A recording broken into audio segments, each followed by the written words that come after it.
السلام عليكم ورحمة الله وبركاته. أعوذ بالله من الشيطان الرجيم. بسم الله الرحمن الرحيم.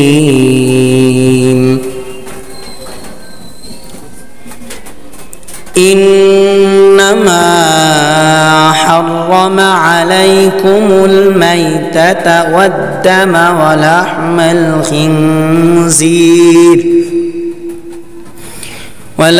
الخنزير وما أهل به لغير الله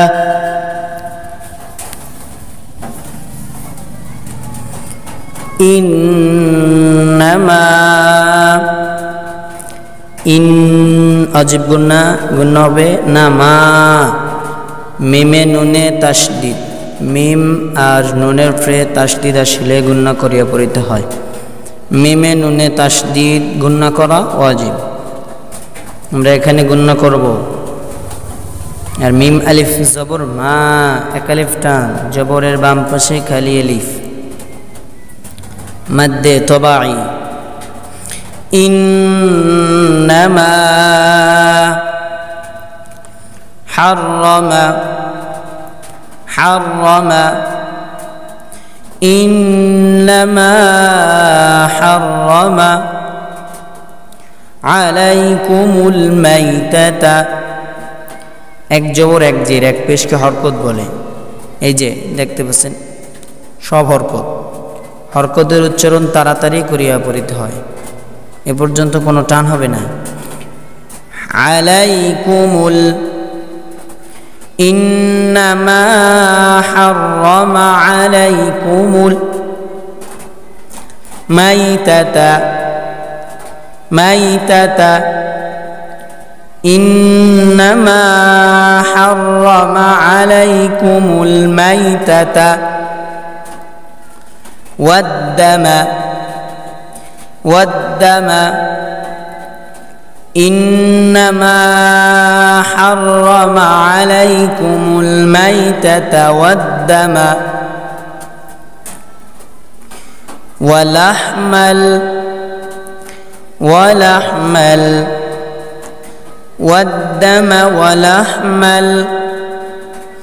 الخنزير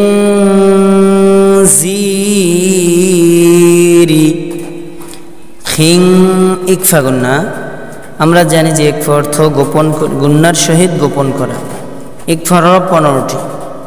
তা থা জিম দাল দাল ঝা সেই ঝাড় সেখানে সিন শিন সদ ত জ ফা কফ কাফ নুন সাকিন এবং তানবিনের পরে ইকফার 15 হরফের যে কোনো একটি হরফ আসিলে উক্ত নুন সাকিন এবং তানবিনকে গুন্নার সহিত গোপন করিয়া পড়িতে হয়। তো দেখতে পাচ্ছি আমরা এখানে নুন সাকিন আসছে খ নুনজের খিং, তারপর আসছে ঝা, অতএব আমরা এখানে গুণ্য করব ইকফা গুন্না খিংজিরি। আবার ঝাইয়াজের জি জেরের বাম পাশে জাজমালা ইয়া মাদের হরফ একালিফটা নিয়ে পড়িতে হয় মাদ্দে তবাই। মাত্রার নাম মাদ্দে তবাই, গুন্নাটার নাম হলো ইকফা। ওয়ালাহমাল খিনজিরি ওয়াদ্দাম ওয়ালাহমাল খিনজিরি ওয়ামা উহিল্লা ওয়ামা তিন আলিফ টান মাদের হরফের উপরে চিকন চিহ্ন বামে লাম্বা হামজা আসিলে 3 আলিফ টানিয়া পড়িতে হয়। ওয়ামা উহিল্লা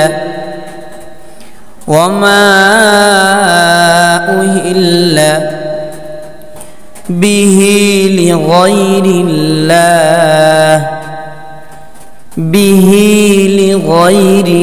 লিগাইরিল্লাহ খারা জবর খারাজের উল্টো পেশ হইলে এক আলিফ টানিয়া পড়িতে হবে। খারাজের আছে বিহি আবার লিগাইরিল্লাহ খারা জবর আমরা টান দেব এখানে এখানে 3 আলিফ টান, এখানে 1 আলিফ টান। ওয়ামা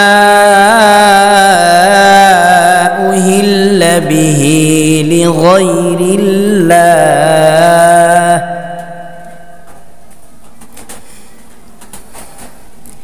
فمن اضطر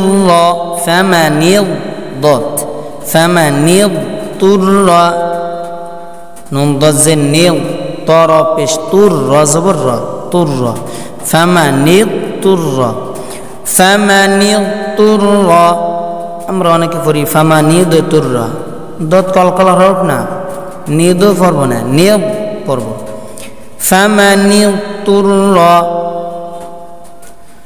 غير باغ غير با এক আলিফ টান, জবরের বাম পাশে খালি আলিফ। আর গিউ এখানে গুণ্য হবে ঈদগমে বাগুন্না। ঈদগাম অর্থ মিলিয়ে পড়া, ঈদগমে বাগুন্য অর্থ গুণ্যার সহিত মিলিয়ে পড়া। এখানে গুণ্য করব এবং মিলিয়ে পড়ব। غير باغ فمن اضطر غير باغ ولا عاد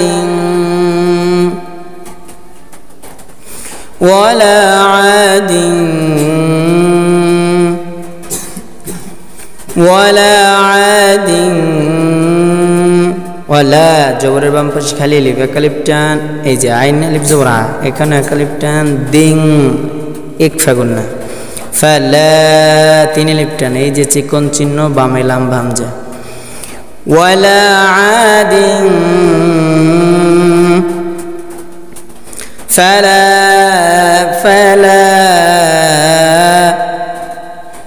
ইসমা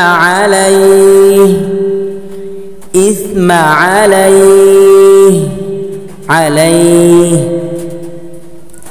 এখানে লিনের কায়দা আমরা জানি, লিনের হরফ 2টি, ইয়া সাকিন ডাইনে জবর, ওয়াও সাকিন ডাইনে জবর। যদি আয়াতের মাঝে আসে তাহলে তাড়াতাড়ি পড়তে হবে। আয়াতের মাঝে এক জায়গা আছে এই মাই, এই ইয়া সাকিন ডাইনে জবর আছে, আমরা এভাবেও পড়তে পারি। জবরের বাম পাশে জজমালা ইয়া, জবরের বাম পাশে জজমালা ওয়াও, লিনের হরফ। যদি আয়াতের মাঝে আসে তাড়াতাড়ি পড়তে হবে। আর আয়াতের শেষে আসলে আমরা একটু নুরানি কায়দা করি। লিনের হরফের বামের হরফে ওকফ হইলে 3 আলিফ টানিয়া এক আলিফ টানিয়া পড়িতে হয়।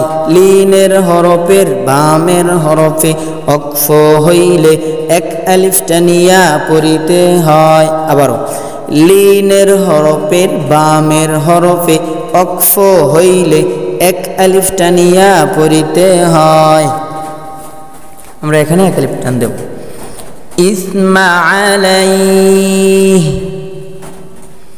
ওয়ালা আদিন ফালা ইসমা আলাইহি ইন্নাল্লাহা ওয়াজিব গুন্না, ল খারা জবর 1 আলিফ টান। গফুরুর গফু পেশের বাম পাশে জজমালা ওয়াও, 1 আলিফ টান হবে।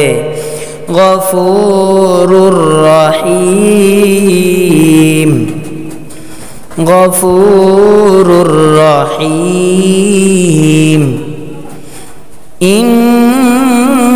ইন্নাল্লাহা গফুরুর রহিম। 3 আলিফ টান হবে। কেন আমরা জানি, মাদের হরফের বামের হরফে ওকফ হইলে 3 আলিফ টানিয়ে পড়িতে হয়। আর এখানে পড়ছি লেনের হরফের বামের হরফে ওকফ হইলে 1 আলিফ। এখানে মাদের হরফের বামের হরফে ওকফ হইলে 3 আলিফ টানিয়ে পড়িতে হয়। ইন্নাল্লাহা গফুরুর রহিম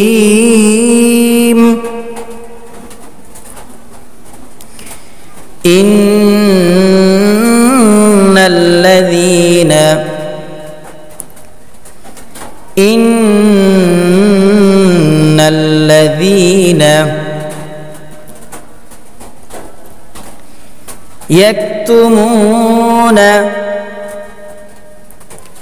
ইন অজিব গুনা নাল্লাযী একালিপটান জেরের বাম পাশে জজমালা ইয়া ইয়াকতুমু পেশের বাম পাশে জজমালা ওয়াও একালিপটান মা তিন এলিপটান আং ইকফা গুনা জালাল্লাহ খারা জবর একালিপটান আচ্ছা ইন্নাল্লাযীনা ইয়াকতুমুনা মা আনজালাল্লাহু মিনাল কিতাবি মা আনজালাল্লাহু মিনাল কিতাবি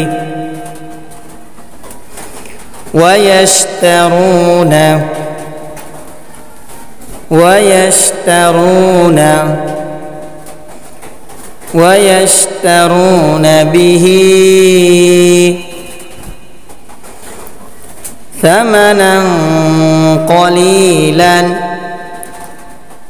ثمنا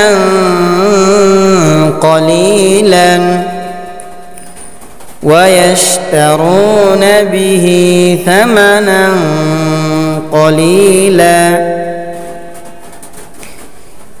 ويشتروا পেশের বাম পাশে জজমালা ওয়াও একালিপটান বিহি খারাজের একালিপটান সামানাং ইকফা গুন্না কলি মাদ্দে তবাই জেরের বাম পাশে জজমালা ইয়া একালিপটান লান ইজহার স্পষ্ট করা কলিলান উলাইকা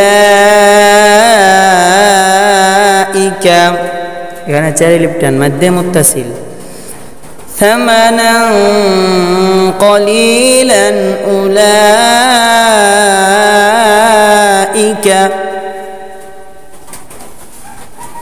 ما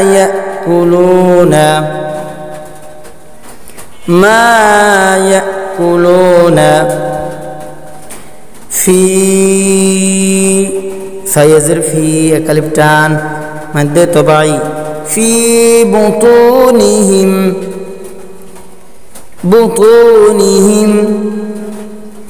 إلا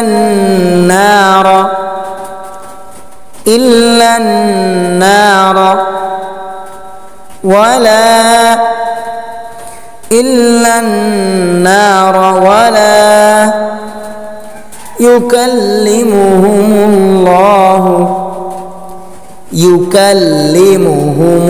কোনো টান হবে না হরকতের উচ্চারণ তাড়াতাড়ি করিয়া পড়িতে হবে ইউকাল্লিমুহুমুল্লাহু ওয়ালা একালিপটান হবে ওয়ালা ইউকাল্লিমুহুমুল্লাহু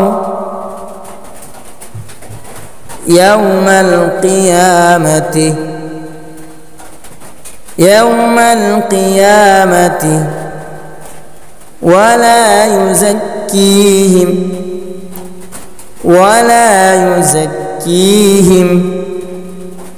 ولهم عذاب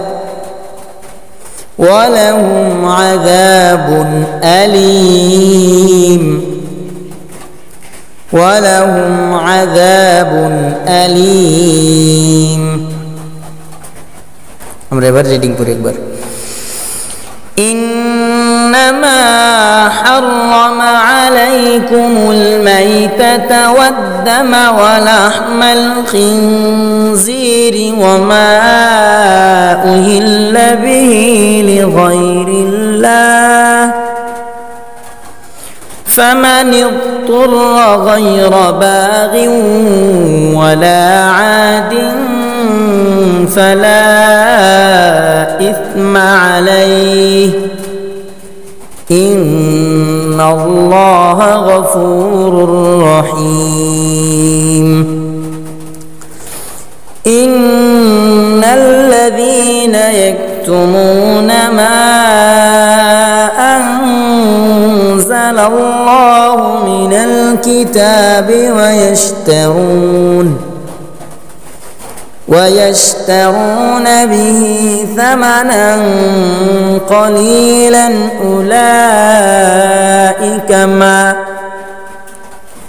أولئك ما يأكلون في بطونهم إلا النار